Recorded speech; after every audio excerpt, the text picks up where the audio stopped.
Welcome back to Canadian Justice, where we're discussing social host liability. Now, Adam, if there is an obligation on guests to say, I won't serve you anymore, you're driving, that's a conversation that makes a lot of people uncomfortable. Do you have any advice about how to have that conversation with your guests? Yeah. So one of the things that is really concerning about this conversation, we're talking about the law, and we haven't talked about, your moral obligation. Absolutely. When I have guests over, I want to make sure that we have a great time. I want people to want to come back to my house, and I want people to be alive to come back to my house. And I would absolutely hate, I couldn't live with myself if I knew that I could have done something to stop people. And frankly, at least from a moral perspective, it's your house. And a lot of the time it's your booze. And if you're uncomfortable making sure that your guests are, or doing your best to make sure that people are safe when they're at your house or when they leave your house, maybe you ought to think twice about having people over. I don't think that people should feel uncomfortable at all about saying to someone, hey, do me a favor, driving drunk isn't going to happen here. We're going to call you a cab and we're going to find a way. We're going to call the cops or we're going to call a cab. It's your choice. Now, Dan, a kind of similar question to you. Drinking and driving is terrible. It has caused so much hardship for so many families, and we don't want to encourage anyone to be doing that. So how do you have those conversations with your guests? Do you have any advice on that? Well, I think you have to be, first of all, you have to try to prevent the problem. You got to try to make sure nobody gets, intoxicated to the point that they're going to make a bad decision. But if that happens, and it does happen, then, you have to be direct with people and likely they'll thank you later.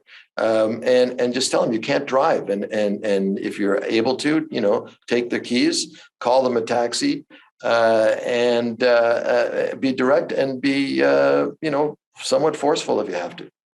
Jess, I want to ask you really briefly, we've been talking about alcohol use, but how might these kind of legal principles apply for example, drug use or cannabis use, if someone's a guest at your home is using cannabis and driving, which is also a criminal offense? So, Christine, I would treat a guest who's smoking cannabis at my house the exact same way I would treat a guest who's drinking alcohol, albeit if somebody, for example, smokes a joint at my house, that's the point where they're not driving home or going to do anything dangerous. Whereas if somebody's had a beer or two or a glass of wine, I'm probably not going to question their ability to drive. Jess, I want to close with you with the last question, which is, as we've said, the courts have left the door open. For now, the general rule is that there isn't social host liability, but that there could be if the right facts present themselves. So do you think that it's, maybe a matter of time before courts do find someone liable eventually for allowing a guest to leave their home impaired and driving, causing an accident? I absolutely think that could be the case. I think, a case will likely present itself that is frankly the perfect storm. Maybe it's forcing your guests to play beer pong and then take their car keys. But there's got to be a lot of, negligent behavior on the part of the host. But, to that end, as a homeowner or a renter, for example, that's why it's really important to ensure that you have a really great insurance policy.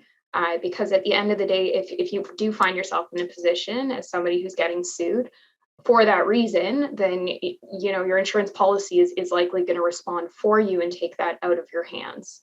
And of course, as always, the preventing something like this is always the most important approach. Adam Wagman, Dan Reisler, Jess Karijan, I want to thank you all so much for coming on to talk about this. Jess and Dan, I know you worked on one of the leading cases on this topic in Ontario. So your expertise, and Dan has worked on countless cases related to this as well. Thank you so much for providing your insight and expertise today. It's been so informative. Thank you, Thanks Christy. for having us.